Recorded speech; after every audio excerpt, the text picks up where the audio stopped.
Yo, what's going on, guys? It's Houston Sports Talk back in the video today, and today the Houston Texans have signed Desmond King II to the practice squad as the Texans are bringing back King, who spent 2 seasons with them in 2021 and 2022 and was a surprising roster cut from the Houston Texans 53-man roster in early September.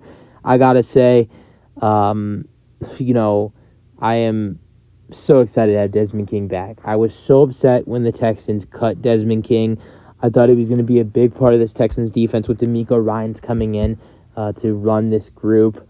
And I just felt like with King, with him, being one of the best players in the secondary for the Texans from 2021, 2022. Obviously, you had Jalen Petrie and you had Jalen Petrie and Derek Stingley Jr. in 2022. You had a couple other guys like Steven Nelson last year. A couple other guys, too, who stepped up. But Desmond King did a really good job for the Texans in 2021 and in 2022.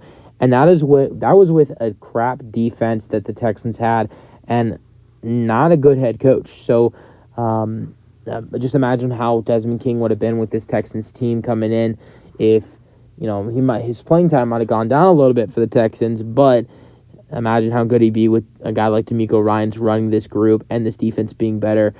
But I'm glad that Desmond King's back, even though it's only, he's going to come back and it's week 12. So he'll only play when the Texans are, right now the Texans are 10 games in, so he has a chance to play 7 games for the Texans, which he's already played 3 games with the Pittsburgh Steelers and then was cut by them. And in his 2 seasons with the Texans, he played 33 games.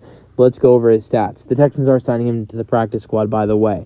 So 2023, the Steelers, 3 games, and literally did nothing. Didn't put up any stats at all.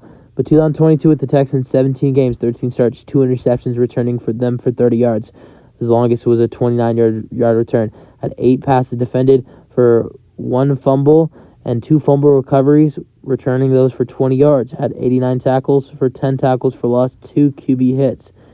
And then in the 2021 season, his first year in Houston, 16 games, 12 starts, 3 interceptions, returned those for 25 yards, 6 passes defended, 1 forced fumble, had 93 tackles, 1 tackle for loss, and 0 QB hits. So, I'm glad the Texans are bringing back Desmond King. He also won, he was also an All-Pro in 2018 with the Los Angeles Chargers. I'll go over that. Played 16 games, 8 game starts, 3 interceptions, returned those for 75 yards, 1 touchdown. Longest was 42 yards, 10 passes defended, and 1 forced fumble, 1 fumble, 2 fumble recoveries, 62 tackles, and 4 tackles for loss with 2 QB hits, and was an All-Pro that year. And I think he also scored a couple touchdowns on special teams as well. That's it for the video, though. Hope you guys enjoyed. Let me know your thoughts on the signing for the Texans. I'm glad that the Texans had brought back Desmond King II. That's it for the video. Hope you guys enjoyed. Their thoughts, and peace out. Good Texans.